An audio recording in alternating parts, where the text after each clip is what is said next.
Welcome to Cover Book Beat. I'm your host, Roger Nichols. Our guest today is an author, entrepreneur, and million-dollar ditch digger. Ken Rusk. His book is Blue Collar Cash, Love Your Work, Secure Your Future, and Find Happiness for Life. Lays it out in pretty straightforward and accessible, very easy to read ways, a path to success and happiness that doesn't require a mortarboard and a gown. And he knows his subject well because he really did start out digging ditches and work his way up to found a $1 million company, Rusk Industries, all without getting a college degree. And we are very pleased to welcome Ken Rusk. Thank you. I appreciate it. Thanks for having me. You know, you've worked hard, you've got all your goals, and conventional wisdom says, I'm just going to kick back, relax, enjoy the fruits of my labor. But you've gone out of your way to write a book to help other people. What was the motivation for that? You know, for me, it was pretty simple. I had spent so many years here at the office hiring people. And, you know, lately, over the past decade or so, I've realized that we're not preparing our kids and even our young adults to get out into the world as best as we should. And it just felt so natural for me to be kind of almost like an involuntary life coach to these people that were coming on board in our company. And I got pretty successful with it, you know, just trying to teach them how to visualize what they want their lives to look like and you know, to start with the end goal first and then work toward it, which is the opposite of what we're teaching them today. Mm-hmm. You know, we live in an if-then world, and I don't believe that that's the way we should live our lives. So it just happened to be that, you know, the more people got to know about what we were doing, the more they said, you need to get the message beyond the four walls of your building. And so it was kind of born of that, and very glad we did it. We've been very fortunate.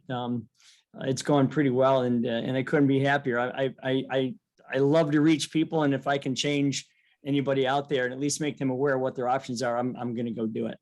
Well, you know, the conventional wisdom back in my day, in the 50s and 60s, when I was growing up and going to high school and then to college, was that, you know, not everybody was intended for college. Maybe, I don't know, third to half, maybe you would go and give it a shot. And a lot of people would do other things, work in their dad's business. And my place, there were orchards all around, that sort of thing.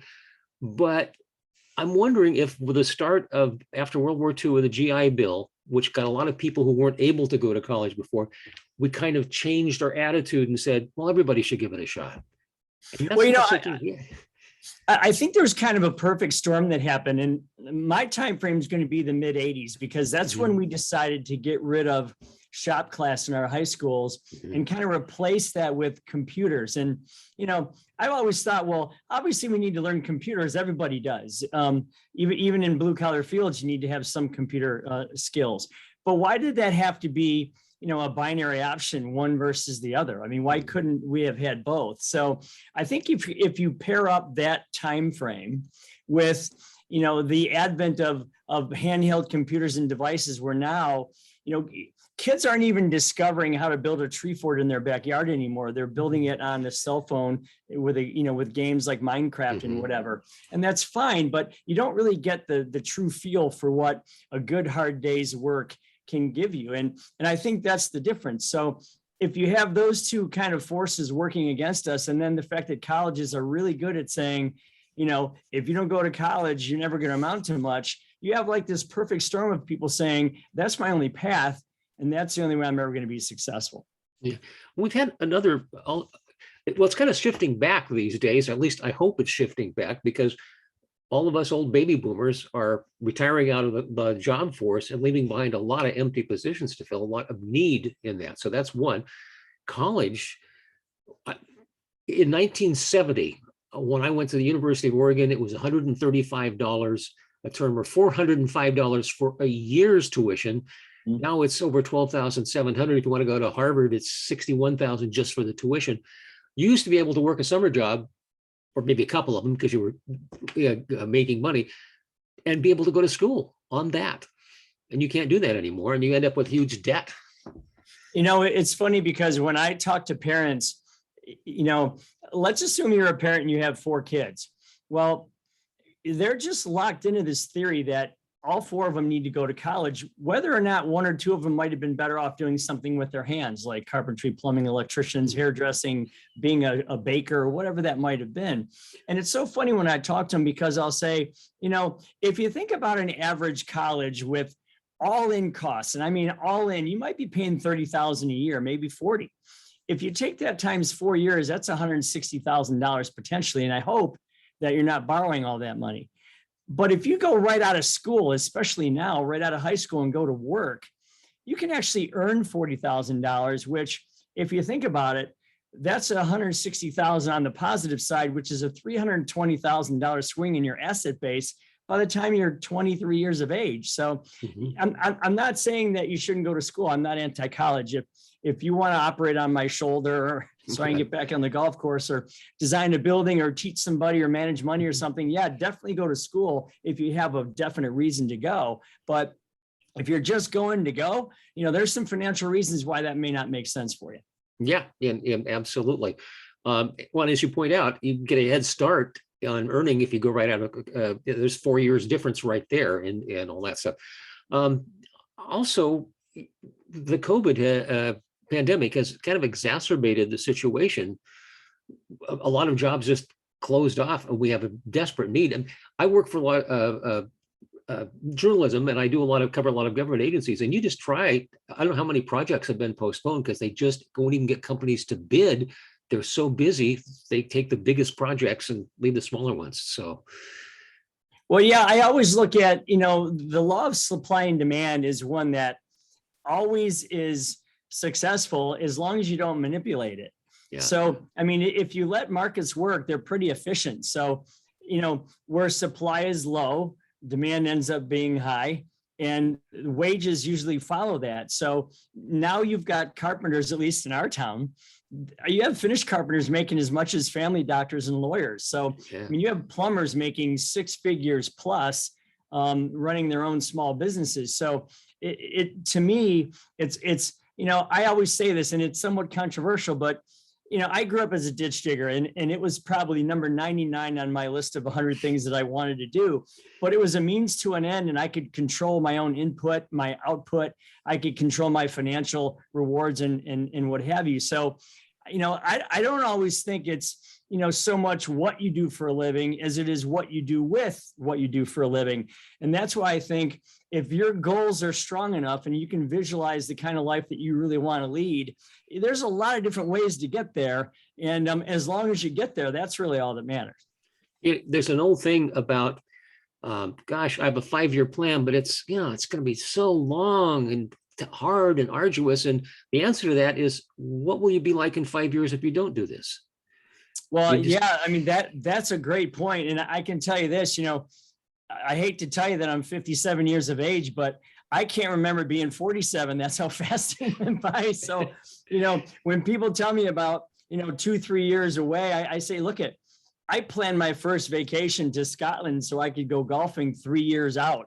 And I got to tell you, I love the anticipation of that. 15 of my friends and I went over there to play golf, and at the home of golf, and it was fantastic.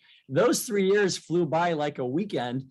And the anticipation of that was just it was so intense and so amazing. So yeah, I agree with you there. If you have a good, solid plan, time's going to go by quick. There's no question. It is indeed. One of the things I like about, there were a lot of great quotes as I was reading the book. One of them I love, it says, a hard day's work gives you a clarity that no other action does. You can concentrate, you can work on it, as long as you're working with your hands some way. It's very satisfying. Plus, you have something to show immediately at the end of it, where you're just pushing numbers in a computer. It's maybe not quite so good.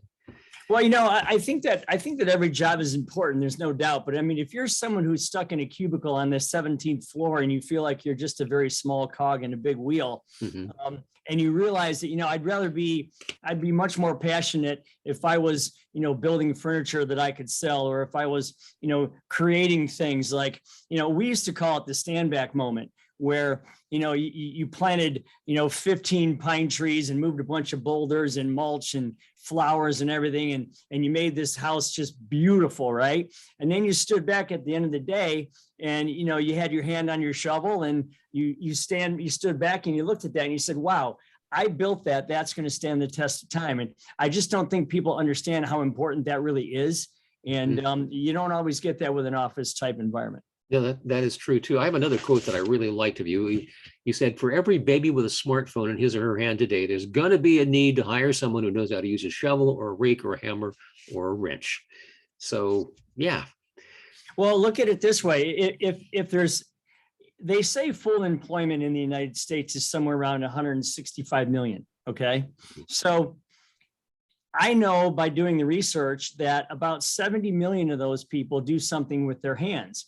So if you think about it, nearly half the country is involved in some type of thing where they have to work at it with their hands. So if we try to put 100% or all 165 million of our future kids into college, who's going to do these things? I mean, who's going to build roads and who's going to do the types of things that we need to do that, and, you know, to work on our infrastructure and all the different things that keep us going? The answer is we're going to have a serious crisis of blue collar workers, which we're already experiencing now. So I always say this, there has never been a better time to get into that field, because the money, the opportunity, the hours, the freedom, and the control are all right in your own two hands. Yeah. Well, you're in the construction business.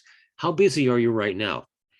I got to tell you, it's ridiculous how busy we are right now. I mean, you know, I started with 6 people in 1986. I now have 200, and I could use another 20 or 30 right now. We're booking into next spring already, and you know, that's not something that we're used to. And everybody that I know that's in a similar business, they're all like, man, I cannot believe the demand I have for my product and how far I'm booked out. And you know, while that's a good thing, you still want to satisfy customers, and you know, you want to deliver things on time and at a good price and all that. And you know, it's pretty challenging when you're that full and you're that you know, that booked out.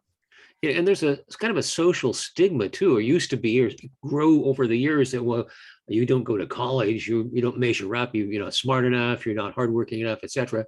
And yet I'm reminded of the old Dionne Warwick song, "Do You Know the Way to San Jose," when the line is, all the stars that never were, parking cars and pumping gas. A lot of people get out with a business degree or some vague, English literature or something, and there's not that much for them. You know, I have a great story. One of the things that actually, the straw that broke the camel's back for me to start writing this book was, I went to a car rental agency because my car had some issues and it was going to be down for 3 weeks because they had to pull a dashboard out. It was a complicated mess. So I went there and they rented me this car. And I got there and there was a gentleman there standing behind the counter. And he was a young guy, probably 25 years old.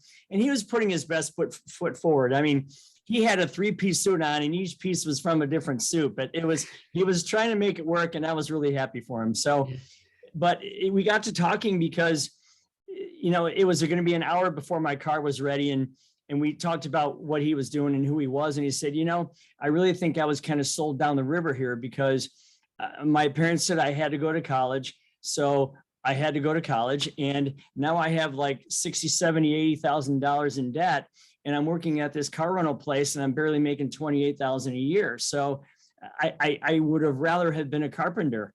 And I told him, I said, well, then you should go do that because, not only are they in demand, but you'll be happier doing it. So to your point, just because you have a college degree does not mean you're going to come out with the job that you want. In fact, 38% of college graduates never use the degree that they paid for. So it's a pretty inefficient system for those that aren't quite sure what they're going to do. Yeah. You have mentored a lot of people, but I understand you're doing a good thing with junior achievement. Can you tell me about that? Yeah, we're really excited about that. We hooked up with our local office here in Toledo, and they contacted me and said, I read your book. I absolutely love it. We got to get this into the hands of these kids in the different high schools.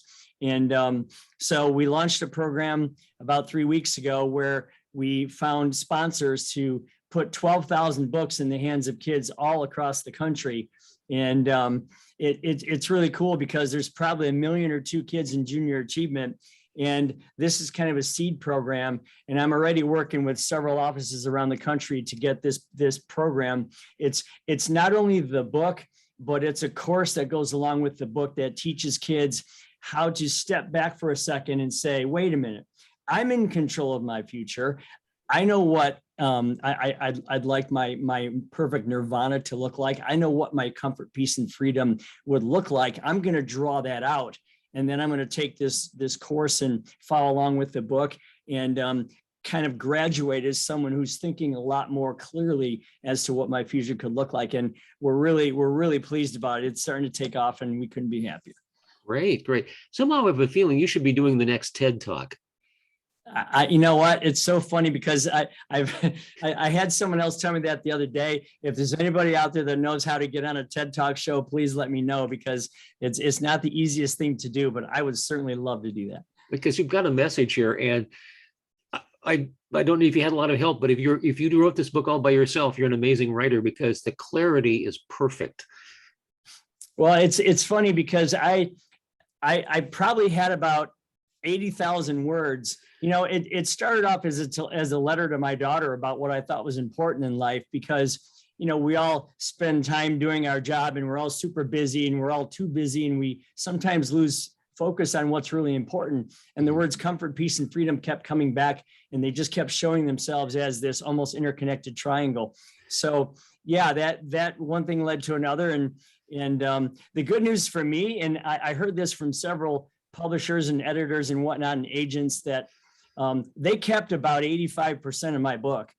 And they only manipulated and moved some things around, and we, through some researchers, we added another 10 or 15%, which is usually pretty unheard of. So I'm really proud about the fact that almost everything I did is still in there. So you've got a great way with words, I have to say, and I think I want to say that I really respect you, and the fact that there is, and maybe people should know about, more than one path to success. And my favorite quote from all of your stuff is, blue collar is cool. Well, I got to tell you, you know, I've been very fortunate, and I've been very blessed, and I love to give back, because I've had some pretty wise people tell me that to whom much is given, much is expected. And I can tell you that no one ever pulled up into my driveway and looked at the things that I've accomplished and said, wow, where'd you go to school? I mean, the first question is, how did you grind that life out? And you know, it's one thing at a time. I mean, it's one really long, focused, goal-oriented way to go. And I wouldn't change it for the world. Well, we are so glad that you did, and so glad that you took the effort to write the book, which I think is fantastic. Our guest today has been Ken Rusk. The book is called Blue Collar Cash: Love Your Work, Secure Your Future, and Find Happiness for Life. Thank you so much for being with us today. I really appreciate you having me. One thing I do want to mention is that I do donate all the proceeds of my book back to charity, especially things like Make-A-Wish and Junior Achievement and that kind of thing. So if you do go out and buy the book, you're not only helping yourself, but you are definitely going to help somebody else. And just give me the opportunity to go do that, and I'll come through for you. Thank you so much.